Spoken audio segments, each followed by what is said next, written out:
우리가 지난 3월에 예수와 십계명이라는 그 제목으로 우리가 하나님 사랑에 대한 십계명의 계명을 3월달에 우리가 보았지요.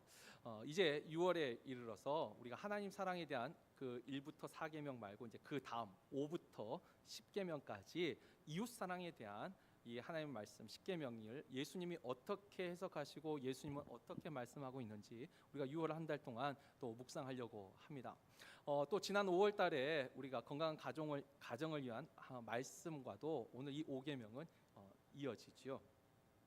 자, 일단 주님께서 예수님이 이 십계명의 제 5계명 내 부모를 공경하라는 이 계명에 대해서 말씀을 하시는 것은 산상수훈은 아니고 대부분 다 산상수훈에서 다 언급을 하셨는데, 특별히 부모 공경에 대한 계명은 산상수훈이 아니라 이 장로들의 전통에 대한 이 논쟁 속에서 이 제 5계명을 해석하시고 말씀하고 계세요. 그래서 우리가 이 장로들의 전통에 대한 이 배경 안에서 주님이 왜 5계명을 실제로 예로 들어서 말씀하셨는지 이 두 가지를 연결해서 생각해 보면 실제로 주님께서 이 5계명에 있어서 가장 중요하게 여기시는 것이 무엇인가 우리에게 알려주고 있는 것이 바로 이 배경에 대한 지식이 아닐까 싶습니다. 그래서 우리가 먼저 이 장로들의 전통에 대한 논쟁, 이 배경을 먼저 우리가 잠깐 살펴보려고 하는데, 우리가 읽었던 1절, 2절을 먼저 보면은 마태복음 15장 1절, 2절입니다. 그때 바리새인과 서기관들이 예루살렘으로부터 예수께 나와 이르되 당신의 제자들이 어찌하여 장로들의 전통을 범하나이까? 떡 먹을 때에 손을 씻지 아니하나이다. 지금 예수님을 비난을 하는 거죠. 지금 지적을 하고 있는데, 일단 지적의 내용은 뭐냐면 음식을 먹을 때, 떡을 먹을 때 이 장로의 전통대로 손을 씻고 먹어야 되는데 당신의 제자들이 손을 씻고 먹지 않습니다 라고 지금 비난을 하는 거예요. 그 말은 뭐죠? 당신의 제자들이 손을 씻지 않고 먹는 거 왜 안 가르쳤냐는 거죠. 왜 우리의 율법과 우리가 지키는 이 장로들의 전통을 당신은 가르치지 않습니까? 라고 지금 이 돌려서 비난을 하고 있는 것입니다. 자, 그런데 여러분 한번 생각해 보세요. 음식 먹기 전에 손을 씻는 거 이게 나쁜 거예요? 아니에요. 이건 분명히 좋은 거죠. 유익한 거죠. 더군다나 이스라엘에서 뭐 오늘날 우리도 떡 먹을 때 주로 손을 쓰는데 이스라엘은 뭐 젓가락이 있는 것도 아니고 손으로 음식을 먹는데 당연히 음식 먹기 전에 손을 씻는 것은 아주 좋은 전통입니다. 아주 좋은 습관이에요. 자, 그렇다면 마땅히 주님은 이렇게 말할 때 어떻게 대답하셔야 될까요? 그러네요. 그러면 내가 앞으로 우리 제자들한테 꼭 음식 먹기 전에 손을 씻으라고 하겠습니다. 이렇게 하면 정말 모든 것이 평안하고 평탄할 거예요. 근데 우리가 이 복음서를 잘 보면은 예수님에게 질문하는 그 질문에 예수님은 꼭 동문서답하듯이 참 뜬금없는 말씀들을 참 잘하세요.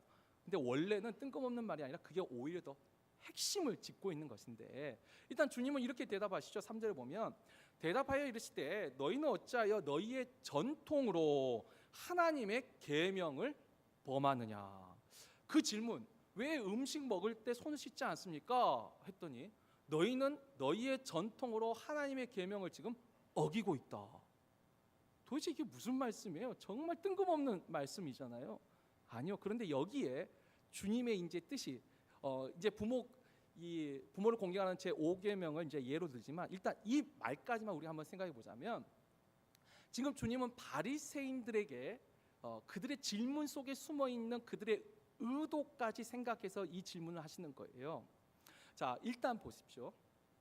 이 바리새인들 질문 속에 주님은 한 3가지 정도를 지적을 하고 있다라고 저는 생각이 되는데, 첫 번째는 이 바리새인들이 보세요. 분명히 손을 씻는 건 유익해요. 근데 그 유익함보다 2절에 이미 질문을 던질 때 어떻게 던지고 있냐면 왜 씻지 않는 손으로 먹음으로써, 그리고 이 똑같은 본문이 마가복음 7장에도 기록되어 있는데 마가복음 7장 11절에 보면은 왜 부정한 손으로 11절이 아니고 그 앞에 마가복음 7장 1절이에요. 부정한 손으로 왜 떡을 먹습니까? 뭐죠? 손을 씻는 유익함보다는 씻지 않고 먹는 것에 대해서 정죄를 하고 있는 거예요. 사실은 바리새인들이 좀 더 선한 말로 질문한다면 어떻게 해야 될까요? 당신의 제자들이 씻지 않는 손으로 음식을 먹는데 손을 씻고 음식을 먹는 것이 좋지 않겠습니까? 그 유익함을 부각을 시켜줘야 되는데 그 유익함이 아니라 왜 씻지 않는 손으로 먹는 그 율법을 어김으로 이미 당신의 율법을 어겼 정죄를 하고 있다는 거예요. 그러니까 우리가 예를 들면 그죠, 담배를 피우는 분들한테 건강에 안 좋은데 그거 끊는 것이 좋습니다 이렇게 말한 거하고, 어떻게 예수 믿는 사람이 담배 핍니까? 당신은 예수 믿는 사람이 아니에요. 담배 피려면 교회 나오지 마세요. 이건 완전히 다른 거죠. 이건 정죄를 하고 있는 거예요. 지금 이 바리새인들은 이 유익함보다는 정죄함으로 이 질문을 던지고 있는 거예요. 그리고 또 그 배경이 또 되는 것이 뭐냐면, 아까 그랬습니다. 이 바리새인과 서기관들이 어디서 왔냐면 예루살렘으로부터 내려왔다. 근데 이 표현 속에 참 중요한 의미가 있어요. 우리가 전에 제가 세례 요한에 대해서 설명할 때 말씀드렸지만 세례 요한이 이 사람들로부터 쉽게 말하면 인기를 얻으니까 성경에 조사단을 보내요. 이 바리새인들과 제사장들이 이 세례 요한이 어떤 사람인가 하고 조사단을 보내요. 지금 예수께 예루살렘에서 내려온 이 바리새인과 서기관들은요, 예수가 궁금해서 찾아온 사람들이 아니라 예수를 조사하기 위한 목적으로 온 사람들입니다. 그러니까 이 사람들은 예수가 무엇을 잘하는가를 보려는 게 아니라 예수가 지금 무엇을 실수하고 무엇을 못하고 있는가를 보려는, 이미 그 마음, 이 자세가 출발이 좀 틀려요. 그래서 예수를 모함하기 위해서, 예수를 비난하기 위한 하나의 꼬투리를 잡기 위해서 지금 내려온 사람. 그러니까 이 사람들이 뭐냐면 그와 같은 마음으로 이제 하나를 딱 잡은 거죠. 뭐예요? 씻지 않는 손으로 음식을 먹는 그 모습을 본 거란. 그래서 주님이 이제 말씀하실 때 3절에 그런 거죠. 너희는 어찌하여 사람의 전통으로 하나님의 계명을 범하느냐. 이 말은 뭐죠? 하나님의 일단 계명은 뭘까요? 여러분, 하나님의 계명은 이웃을 사랑하는 거예요. 하나님을 사랑하는 것이 하나님의 계명의 핵심이잖아요. 그런데 우리가 오늘 본문은 아니지만 누가복음 7장 44절에 가보면 똑같이 주님이 한 바리새인의 집에 들어가서 음식을 먹는 장면이 나와요. 근데 거기에 한 여인이 향유 옥합을 부어서 주님의 발에 향유를 붓고 머리털을 씻는 장면이 나옵니다. 그때 주님이 이 누가복음 7장 44절에 왜 그것을, 그 여인이 사실은 그 죄인이에요. 창녀예요. 여인이 어떻게 몸을 만지도록 내버려 두십니까 하고 그것을 또 비난할 때 무슨 말씀하시냐면, 시몬아, 그 바리새인의 이름이 시몬이었는데, 너는 내가 들어왔을 때 발 씻을 물도 주지 않았거니와 이 여인은 눈물로 내 발을 적시고 그 머리털로 내 발을 씻었다. 거기에 참 아까 우리가 여기서 한번 생각해 볼 문제는 뭐냐면, 너는 나에게 발 씻을 물도 주지 않았다. 제가 이 장면을 통해서 약간 상상을 하자면, 추측을 하자면, 예수님의 제자들이 음식 먹을 때 만약 이 바리새인들이나 그 초대한 사람이 손 씻을 물을 주었는데도, 제자들이 물을 줬는데도 안 씻고 먹었을까요? 저는 아마 손 씻을 물이 있는데도 일부러 안 씻진 않았을 거예요. 있었으면 저는 씻었을 거라 생각하는데, 어쩌면 이 바리새인과 서기관들이 가만히, 실제로 성경은 그걸 기록하고 있죠. 안식일에 병자 고치는 문제도 어떻게 하는가 가만히 지켜봤다. 그러니까 약간의 올무를 좀 두고 있었던 것 같아요. 하나님의 계명은 이웃을 사랑하는 것인데, 너는 그 사람의 전통을 가지고 진짜 계명은 어기면서, 그 계명을 어기면서 너의 악한 동기를 위해서 이 좋은 전통을 사용하고 있다는 거예요. 또 다른 예가 이거죠. 안식일에 밀 이삭을 제자들이 벗겨 먹었어요. 그런데 진짜 주목할 것은 배고파서 먹은 거예요. 훔친 게 아니에요. 율법에서도요, 벗겨서 먹으면 도둑질이 아니에요. 그걸 자루에 담거나 주머니에 넣으면 도둑질이에요. 정말 배고파서 먹었어요. 근데 너희는 그 배고픔을 보지 않고 하나님의 사랑이 무엇인지, 진짜 율법이 무엇인지 생각하지 않고 안식일 하지 말라는 그걸로 정죄를 하고 있더라는 거예요. 사람의 전통으로 이게 나쁜 게 아니에요. 그러나 좋은 것이지만 자신의 악한 동기로 이것을 사용하고 있는 것을 지금 주님은 말씀하고 계시는 거죠. 그래서 11절에도 말씀하시죠. 너희가 입으로 들어가는 것이 사람을 더럽게 하는 것이 아니라 입에서 나오는 그것이 사람을 더럽게 하는 것이니라. 그리고 물론 17절에서 20절에 설명하시죠. 이게 뭐죠? 너희 마음이 더 중요한 거예요. 내용이 더 중요한 거죠. 입으로 들어가는 것이 중요한 게 아니라 입에서 나오는 것이 더 중요하다. 율법에 있어서 율법의 정신이 더 중요한 것이고 하나님의 계명이 더 중요한 것이지 외형적인 형식이 더 중요한 것이 아니라고 말씀하신다. 그러니까 이 바리새인과 서기관들의 세 가지 잘못을 지금 주님이 말씀해 주신 하나는 뭐예요? 유익함보다 정죄하는 데 이걸 사용하고 있더라는 거예요. 그리고 그 하나님의 계명을 이 사람의 전통으로 깨고 있더라는 거예요. 율법의 정신보다 형식을 더 중요하게 여기더라는 거예요. 결국 한마디로 말하면 이겁니다. 지금 주님이 바리새인과 서기관한테 하는 말이 뭐냐면 너희가 악한 동기로 지금 선을 행하는 척하고 있다. 그걸 외식한다라고 표현해요. 여러분 이런 것들이 과연 여기만 있을까요? 물론 이제 그 예로 하나 든 것이 이제 부모 공경에 대한 제5계명입니다. 근데 이건 우리가 이제 좀 이어서 더 깊게 들어가기로 하고 이것 말고도 오늘 우리가 살아갈 때도 여러분 악한 동기로 하는 선행이 있지요. 어떤 것들이 있을까요? 성경에도 하나 기록되어 있습니다. 우리가 요한복음 12장 5절 6절 보면은 그 또 향유 옥합을 부은 또 다른 여인이 있어요. 아까 머리털로 그 부은 여인 말고 또 한 명이 있어요.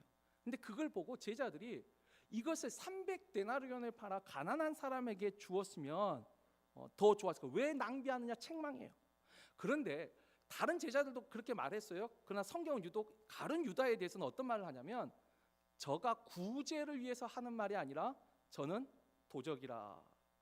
자신이 그것을 빼먹기 위하여서. 그러니까 마음속에 악한 동기가 있는데 여러분 구제는 얼마나 선한 말이에요. 그건 좋은 거잖아요. 그걸 이용하는 사람이 있더라는 거예요. 성경에도 있어요.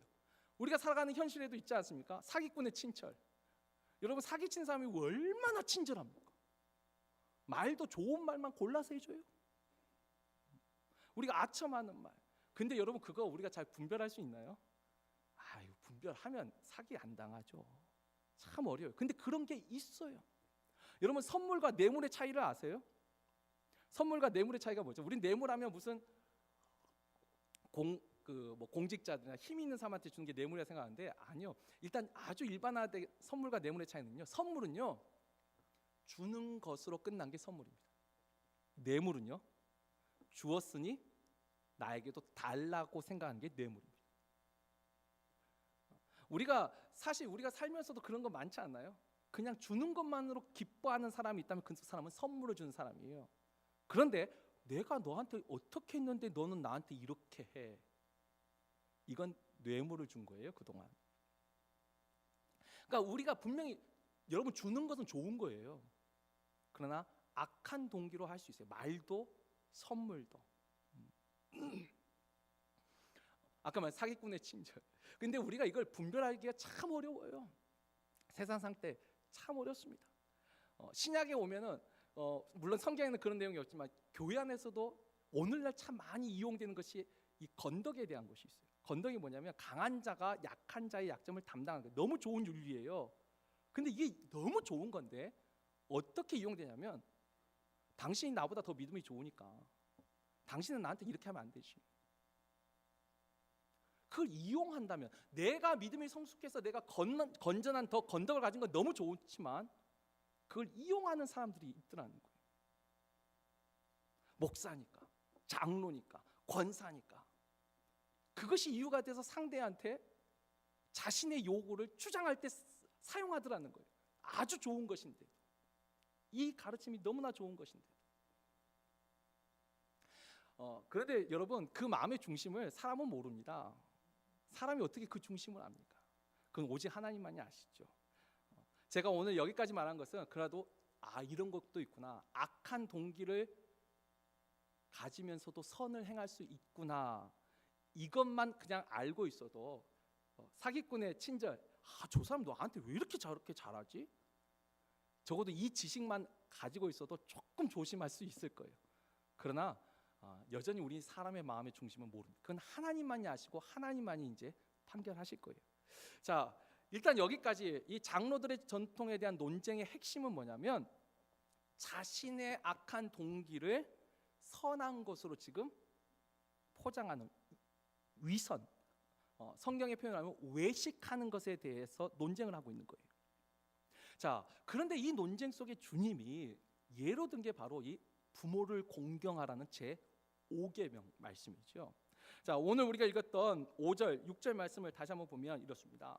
너희는 이르되 누구든지 아버지에게나 어머니에게 말하기를 내가 드려 유익하게 할 것이 하나님께 드림이 되었다고 하기만 하면 그 부모를 공경할 것이 없다 하여 너희의 전통으로 하나님의 말씀을 폐하는도다. 아까 손을 씻는 전통으로 사람을 사랑하는, 너희가 씻을 물도 주지 않았고 너희가 섬기지 않으면서 오히려 그것을 정죄의 수단으로 삼는 그것을 주님께서 지적하시듯이, 너희가 부모를 공경하는 것을, 부모에게 드려 유익하게 할 것을 드려야 되는데 그것을 내가 하나님께 드렸다. 이 지금 마태복음 본문에서 하나님께 드림이 되었다라고만 나와 있고, 똑같은 본문 마가복음 7장 11절 우리 한번 같이 읽어볼까요? 마가복음 7장 11절 말씀입니다. 너희는 이르되 사람이 아버지에게나 어머니에게나 말하기를 내가 드려 유익하게 할 것 고르반 곧 하나님께 드림이 되었다고 하기만 하면 그만이라 하고, 여기서는 고르반이라는 말이 나옵니다.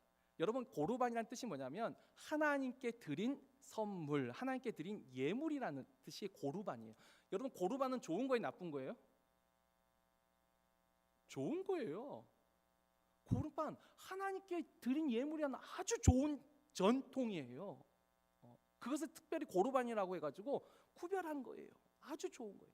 그런데 문제는 이 사람들이 이 좋은 전통을 가지고 어디에 이용을 했냐면, 내 부모에게 드려 유익하게 할 것을, 그러니까 내가 부모에게 드려야 되는 것을 하나님께 드렸다 말하면서 나는 부모님에게 드릴 것이 없다라고 하는 거예요.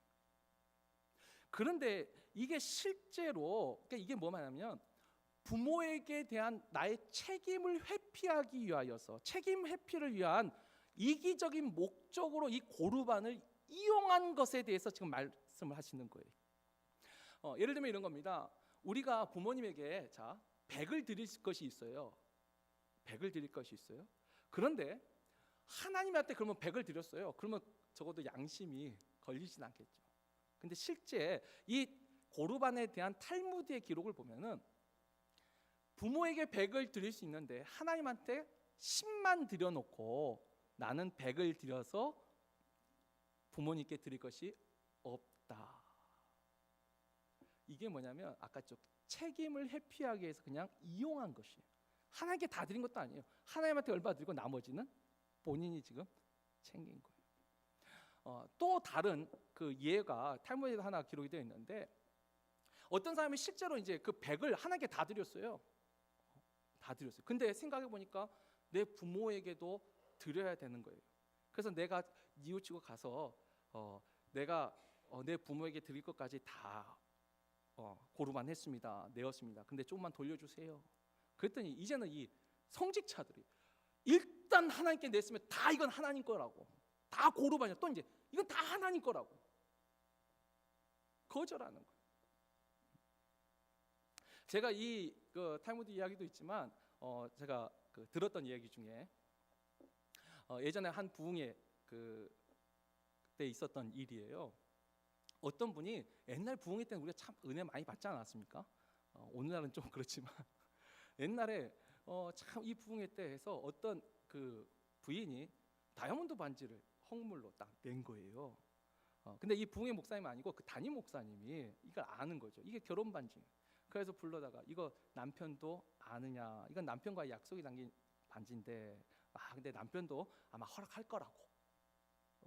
자, 그래서 그 목사님 어떻게 했을까요? 그 목사님은 돌려주셨대요.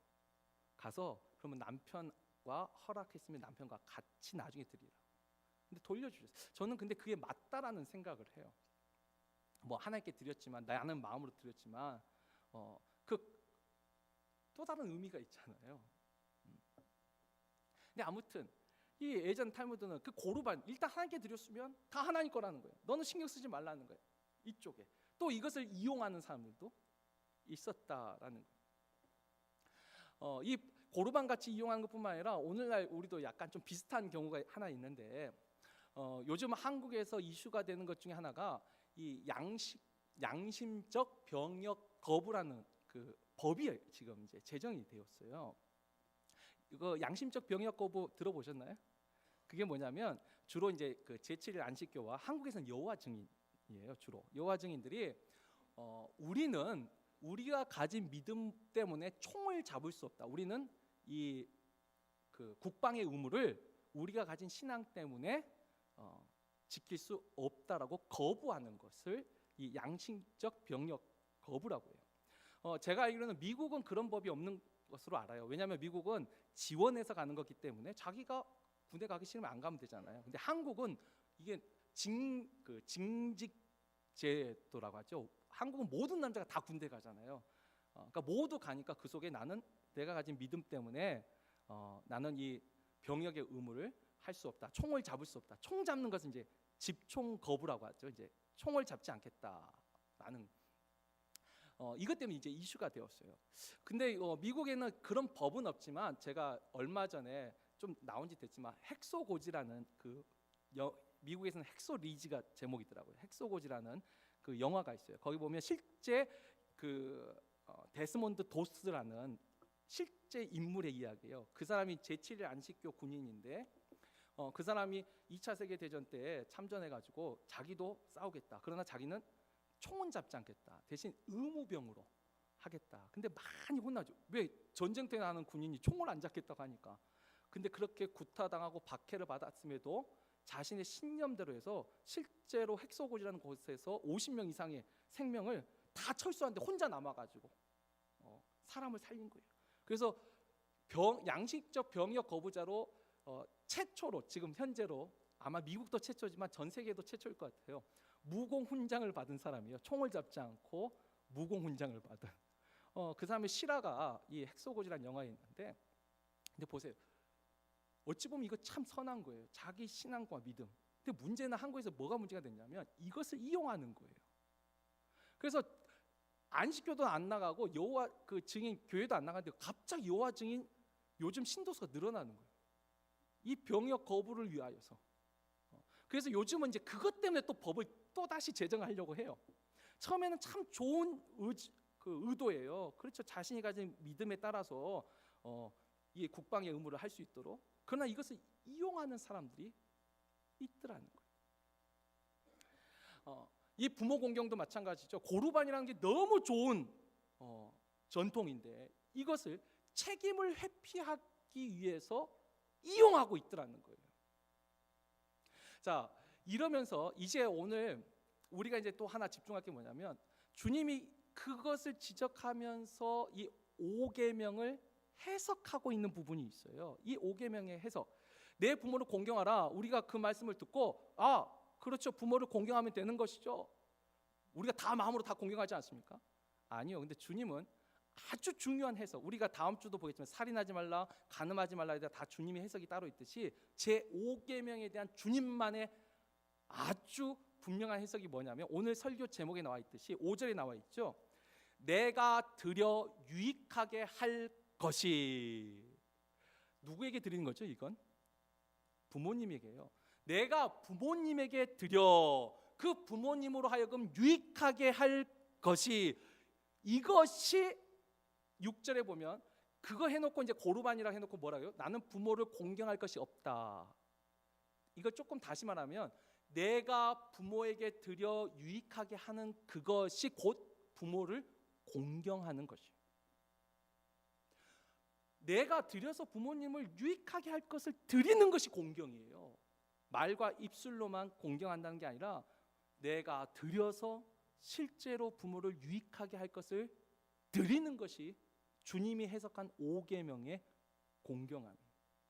그런데 너희는 그 하나님의 계명을 고르반이라는 것으로 어기고 있다. 이렇게 말씀하시는 것이죠. 자, 그렇다면 내가 부모에게 드려서 유익하게 할 것이 뭐가 있을까요? 물론 여기서 오늘 본문에 두 가지가 나와요. 가장 먼저 쉽게 찾아볼 수 있는 게 뭘까요? 부모님께 드려서 유익하게 할 게 뭐가 있죠? 물질이 있습니다. 분명히 물질을 부모에게 드려서 드리는 것이 공경함이에요.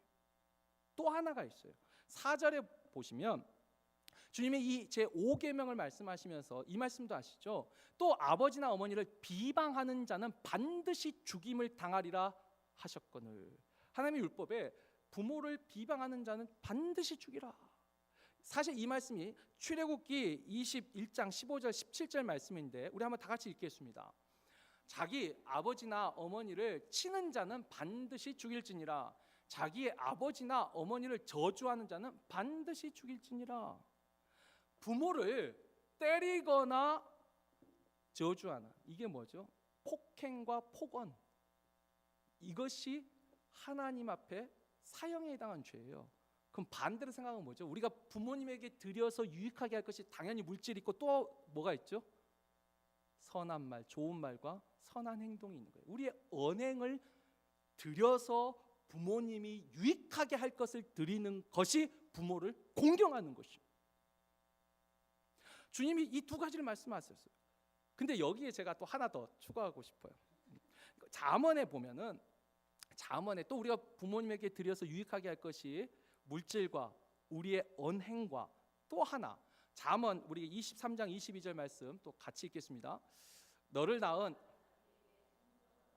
내 늙은 어미를 경히 여기지 말지니라. 아멘. 여기 보면 우리가 부모님에게 드려서 부모님을 유익하게, 부모님을 기쁘게 할 만한 것이 또 뭐가 있죠? 청종, 듣는 거예요. 순종하는 거예요. 하나님만 순종이 제사보다 낫다라고 생각하실까요? 아마 부모도 나한테 돈 얼마 갖다 주고 뭐 어버이날 이런 명절에 돈 어머니 돈 붙였어요. 맛있는 거 사 드세요. 그것만으로 부모님이 기뻐하실까? 우리가 명절 때 뭐 미국도 그렇죠, 한국도 열 몇 시간씩 그 교통 체증을 참으면서 그 시골에 가가지고 겨우 얼굴 한번 보는 거, 여러분 합리적으로 이성적으로 생각하면 그거 멍청한 짓이죠. 그만한 시간을 투자하고 그만한 해서 겨우 몇 시간, 때로는 얼마 안 되는 시간을 보고 오잖아요. 그런데도 그것을 기뻐하시죠. 물질만으로 끝난 게 아니라 들어주는 거예요. 저는 이것을 또 시간이라고 표현하고, 시간을 부모가 같이 보내주는 거죠. 들어주고 순종해 주는 거죠.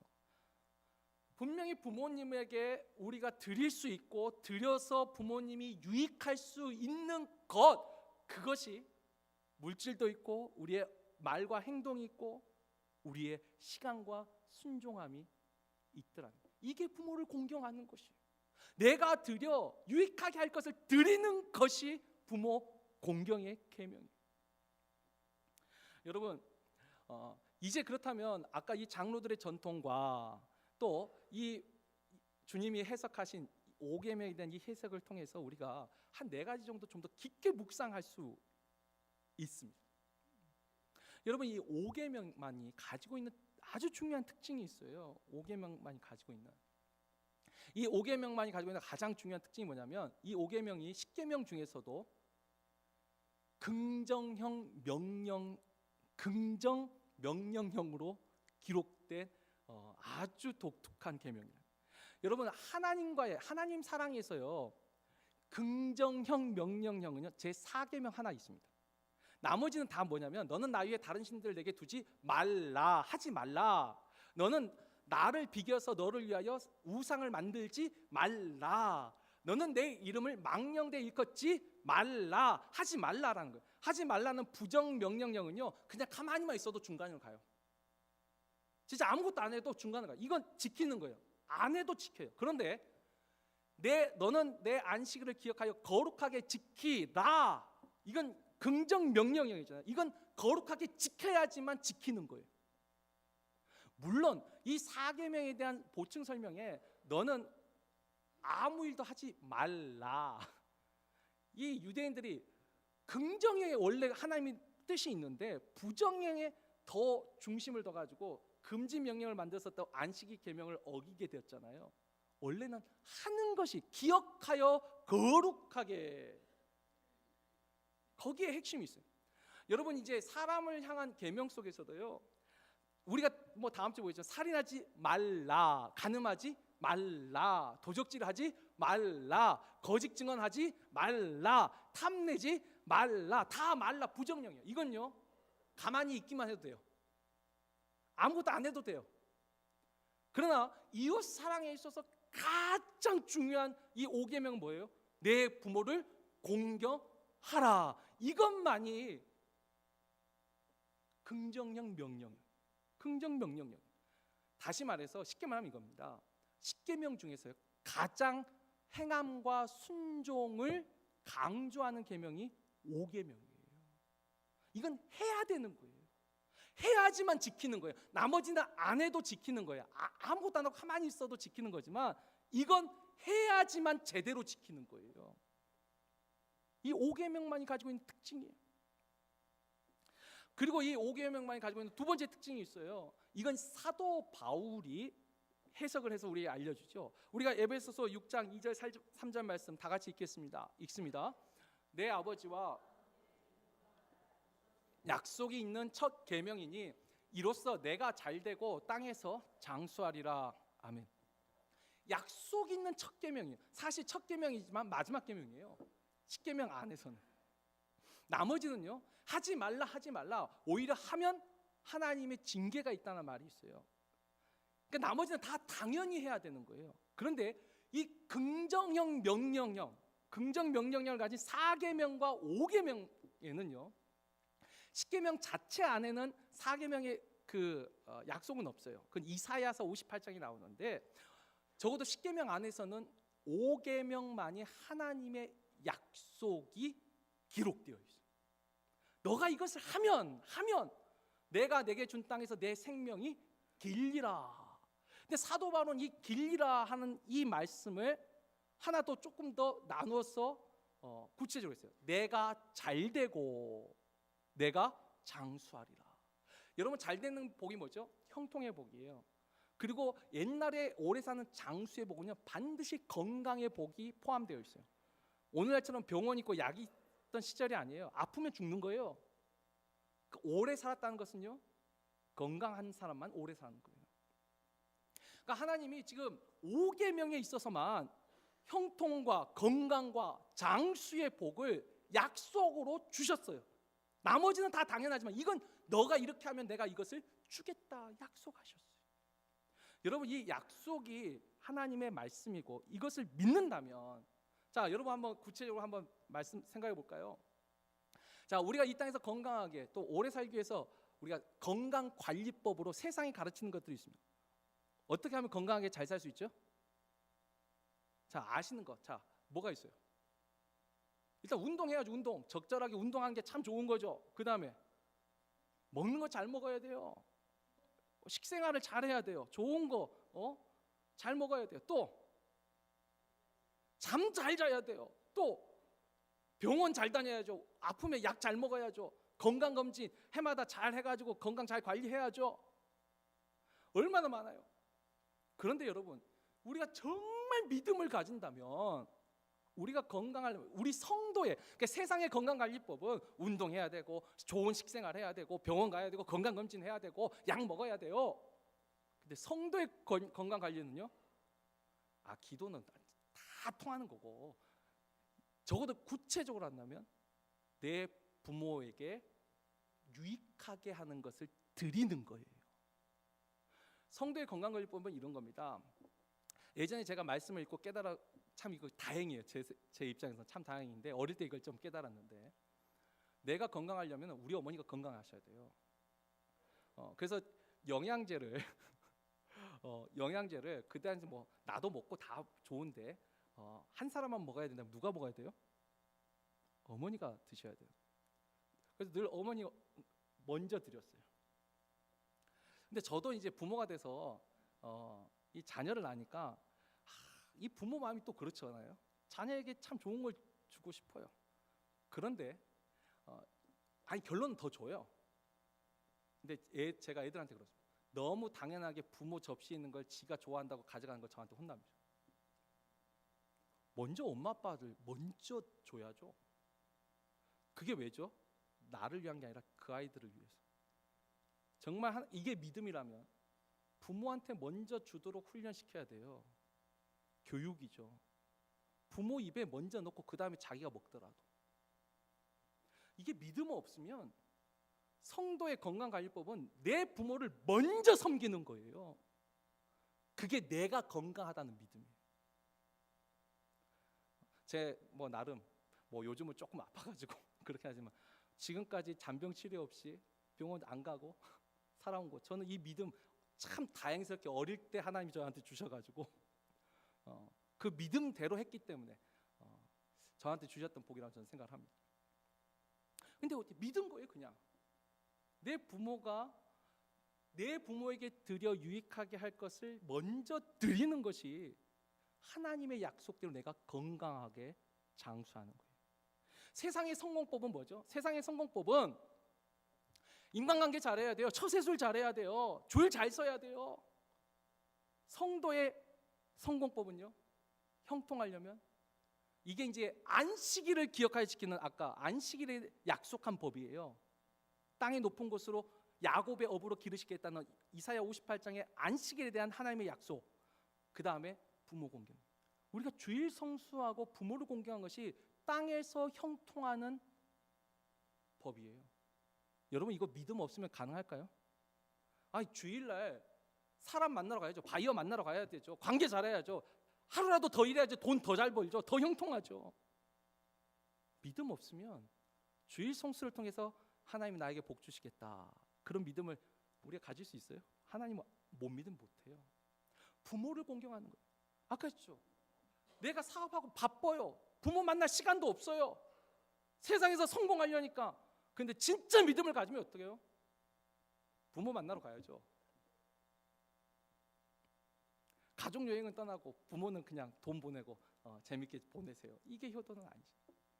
내가 부모를 공경한다는 거, 그 속에 하나님의 약속을 믿는다는 믿음이 있어야 돼요. 내가 이걸 진짜 믿느냐는 거예요.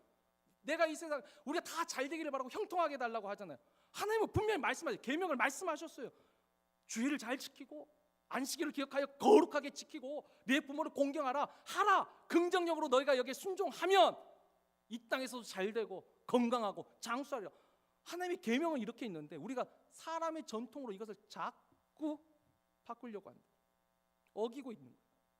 믿음이 있어야 돼요. 이 5계명 주님이 말씀하시면서 부모에게 드려 유익하게 할 그게 공경이에요. 실질적인. 실천해야 돼요. 믿음이 있어야 돼요. 또 세 번째, 그럼에도 불구하고 또 하나 기억할 것이 있습니다. 그러면 부모를 공경하면 이렇게 다 되느냐? 아니요. 분명한 기준이 있어야 돼요. 자, 우리 누가복음 14장 26절 말씀 한 절 더 같이 읽겠습니다. 읽습니다. 무릇 내게 오는 자가 자기 부모와 처자와 형제와 자매와 더욱이 자기 목숨까지 미워하지 아니하면 능히 내 제자가 되지 못하고. 부모를 미워해야 된대요. 이 말은 뭐죠? 갑자기 주님 딴 말 하시네? 아니요. 하나님보다 사랑하지 마요. 우리가 가진 효는요, 신본주의적 효라고 해요. 그래서 하나님의 말씀에 기반한 거예요. 하나님보다 우선할 수는 없어요. 하나님보다, 아까 반대로 고루반을 부모에 대한 책임 회피를 요양해서 사용했다면 반대도 가능하겠죠.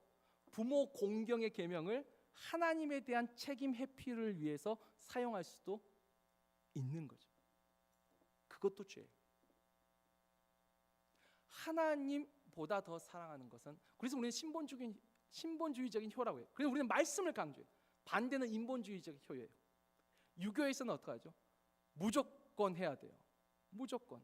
부모가 죽으라면 죽는 신용까지 해야 되는 거죠. 무조건. 하나님의 말씀 질서가 아니라 여기는 교육을 강조하고 형식을 강조하고. 그래서 유교의 효를 보면은 신체 발부 수집 부모라 불감해상, 그렇죠. 머리카락 하나도 부모에게 받은 거라 감히 훼손할 수 없다. 또 조속 문안해야죠. 아침 저녁으로 인사를 해야죠. 또 봉양해야죠.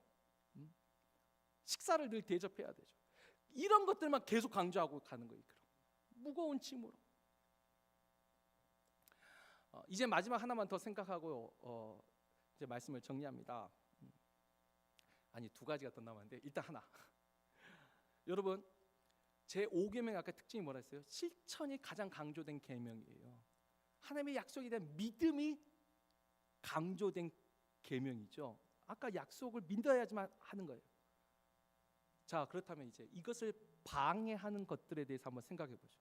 지금 장로들의 전통은 우리에게 주는 교훈이 그거예요. 이걸 해야 되는데, 이거 좋은 것인데도, 좋은 것이지만 이것을 책임 회피하기 위해서 방해하는 이것을 사용하고 있잖아요. 그 우리도 한번 생각해 보세요. 꼭 우리는 이런 장로들의 전통이 아니더라도 우리도 지금 부모 공경을 지금도 해야 되는 건데, 뭐가 우리를 그렇게 못하게 막을까요? 뭐가? 일단은 가장 중요한 거 있죠. 부모에게 유익이 될 만한 걸 드려야 된다고 부모의 유익을 생각해야 되는데, 우리는 나의 유익을 더 중요하게 여겨요. 나의 만족을 더 중요하게 여겨요. 아까 내 성공을 위해서 중요한 사람, 부모보다 더 중요한 사람이 있잖아요. 내 성공을 위해서라면, 또 내 만족을 위해서라면, 가족여행 부모님 모시고 가기 좀 힘들잖아요. 나이도 드시고 잘 걷지도 못하셔서 그러니까 어떻게 해요? 우리끼리 가자. 생각해 보세요. 결국 내 만족을 위한 거예요. 지금 때로는 우리가 자녀 때문에 부모에게 못할 때도 있어요. 왜? 자녀를 이렇게 해줘야 되니까. 근데 여러분, 부모님도 그건 이해하실 거예요. 근데 이해하실 건 부모님이지만 이해하실 거라 믿고 내가 그렇게 해서는 안 되는 거예요. 그러면 나중에 자녀도 나한테 똑같이 그렇게 할 거니까. 방해하는 것이 무엇이 있는가 생각해 봐야 돼요. 때로는 생활 어렵죠. 힘들어요. 저도 올해도 그랬어요. 아무것도 못 해드렸어요. 근데 아까 그랬죠. 부모님께 드리는 것이 물질만 있나요?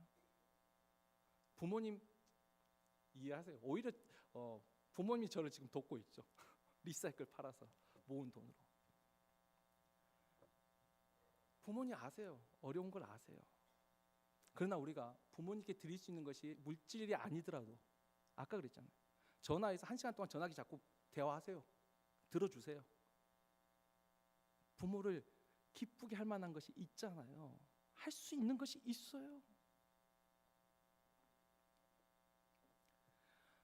결국 우리가 이것을 못하게 하는 것이 아까 나의 유익과 또 하나는 불신앙이에요. 결국 믿지 못하는 거예요. 하나님의 약속을 믿지 못하니까 못하는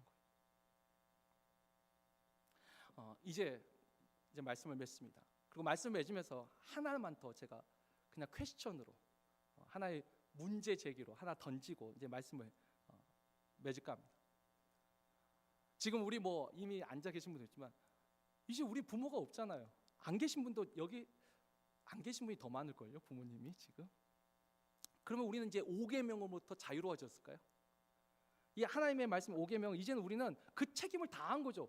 왜 부모를 공경할 그분에게 드려서 유익하게 할 만한 것이 이제는 안 해도 되는 거잖아요. 거기에 대해서 이제 사도 바울이 하는 것이죠. 우리가 부모에 있어서도 영적인 부모가 있어요. 갈라디아서 6장 6절을 보면 가르침을 받는 자는 가르치는 자와 모든 좋은 것을 함께하라. 똑같아요. 드려서 유익하게 할 것을 가르침을 받는 자와 가르치는 자의 사이에서도 적용을 해요. 근데 그건 각자의 믿음대로. 근데 분명히 사도 바울은 말하죠. 너희를 가르치는 자로 근심케 하지 마라. 그러면 너희에게 유익이 없다. 또 그것만 있을까요? 제가 한 예를 들죠. 저희 그 어머니 그냥 실례로 들게요. 제가 지금 벌써 떠나서 산지 8년이 제가 되고 있는데 저한테 참 정말 감사한 여집사님 한 분이 계세요. 제가 있을 때도 참 잘 하시긴 하셨지만 제가 떠난 후에 너무 잘해주세요. 저희 어머니한테. 이번 어버이 주일 때도 생일도 챙겨주세요. 항상 일이 있을 때마다 식사 대접도 하고 옷도 사주시고, 저도 그래서 늘 그 집사님 어쩔 수 없이 매일 새벽마다 기도할 수밖에 없어요. 근데 저는 그게 또 하나님이 저한테는 은혜예요. 혼자 계신 어머니에 대한 마음의 짐을 하나님이 좀 덜어주시더라고요. 그래서 제가 전화할 때 그랬어요. 우리 아내도 알지만 나보다 더 잘해요. 내가 있을 때보다 더 잘하는 분이 계세요. 근데 그분이 부모님이 안 계세요. 근데 저희 어머니가 늘 기도해 주시거든요. 또 그렇게 하니까 또 기도 안 할 수가 없잖아요. 제 기도보다도 때로는 제 기도보다 더 먼저 하신다고 해요. 그래서 저도 그래요. 멀리 미국에 있는 아들보다 가까이 있는 그 집사님한테 잘하라고. 그 사람이 진짜 딸이라고. 아니 그렇게 섬기는 분도 계시더라고요. 그러니까 우리가 할 수 없다가 아니라 하나님의 5계명이 진짜 약속 있는 계명이라면, 그럼 내가 할 수 없으면 나는 형통과 건강과 장수의 복을 이제 더 이상 못 받는 거예요? 아니요. 내가 어떻게 하느냐에 따라서 우리는 이 5계명을 여전히 실천할 수 있습니다. 여전히 순종할 수 있는 거예요. 안식일을 기억하게 거룩하게 지키라는 이 말씀과 내 부모를 공경하는 이 두 가지 계명만이 우리에게 하라는 것을 강조하고 있어요. 나머지는 가만히 있기만 해도 다 중간 이상 가세요. 가만히만 있어도 이 두 가지만 적극적으로 향하라는 말씀이요. 그리고 그 말씀에 순종할 때 하나님이 그 믿음대로 우리에게 행하실 줄 믿습니다. 이 행함과 순종이 강조된 이 5계명 통해서 또 하나님의 약속을 받는 우리 모든 성도들 되기를 주의 이름으로 축원합니다.